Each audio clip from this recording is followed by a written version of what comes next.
আজকে আপনার সাথে শেয়ার করব একটা রেসিপি, সেটা হচ্ছে নাস্তা। এই পিঠাটা তো কলা দিয়ে বানানো। এই পিঠাটা অনেক সময় আমরা কলা বা খেতে ইচ্ছে করে না, কলা উপরের অংশ কিন্তু একটু কালচে হলো, কলার ভিতরেটা ঠিক থাকে।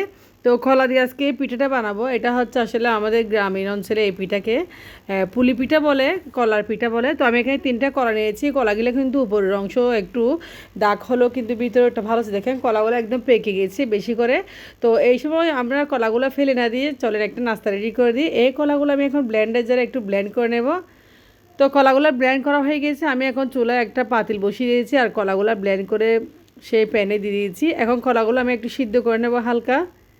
তো অনেক সময় আমরা কলা খেতে চাই না, এরকম কলাগুলো নষ্ট হলে এগুলো দিয়ে চাইলে আমরা নাস্তা বানিয়ে ফেলতে পারেন। দেখেন কলাগুলো একটু ফুটতে শুরু করেছে।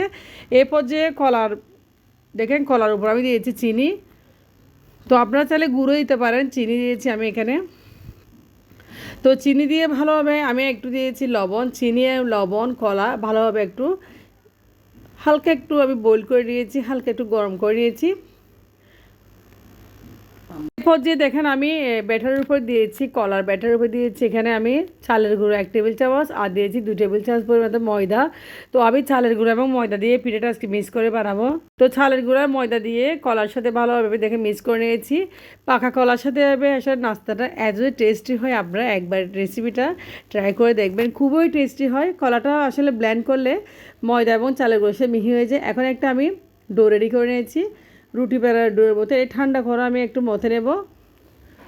তো ঠান্ডা হয়ে গেছে। আমি একটা দেখেন রুটি বেলার জন্য আমি ভালোভাবে মথে নিয়েছি, একটা গোলা পাকিয়ে নিয়েছি। এরপর যে আমি ছোটো ছোটো করে গোলা পাকিয়ে তো নাস্তার জন্য আমি রেডি করে নিয়েছি রুটি। দেখেন একটা রুটি রেডি হয়ে গেছে, খুব সুন্দর রুটিটা। আমি একটু মোটা করে রুটিটা বেলেছি। তো রুটিটা আমি 4 পাশে সুন্দর করে ছুরি দিয়ে কেটে নিব। তো কেটে নিয়ে ভালোভাবে আমি 4 পাশে একটা শেপ দিয়ে নাস্তাগুলো এখন আমি কেটে নেব। এটাকে সৈফাক্কানও বলে, মানে আমাদের চট্টগ্রামের মানুষরা সৈফাক্কান বলে। তো নাস্তাটা কিন্তু অনেক মজা, অনেক সুস্বাদু, অনেক অনেক কিছু দিয়ে বানায়, এমনি চিনি শিরা দিয়ে বানায়।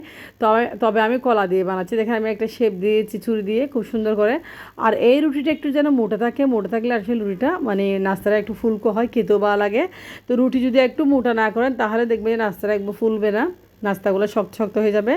তো এই নাস্তাগুলো খেতে চাইলে অবশ্যই এভাবে খাবেন, অনেক টেস্টি হয় মাশাল্লাহ কলার সাথে এই পিঠাটা। তো দেখেন একটা একটা আমি এখান থেকে নিয়ে এখন চুলায় তেলে ছেড়ে দিব।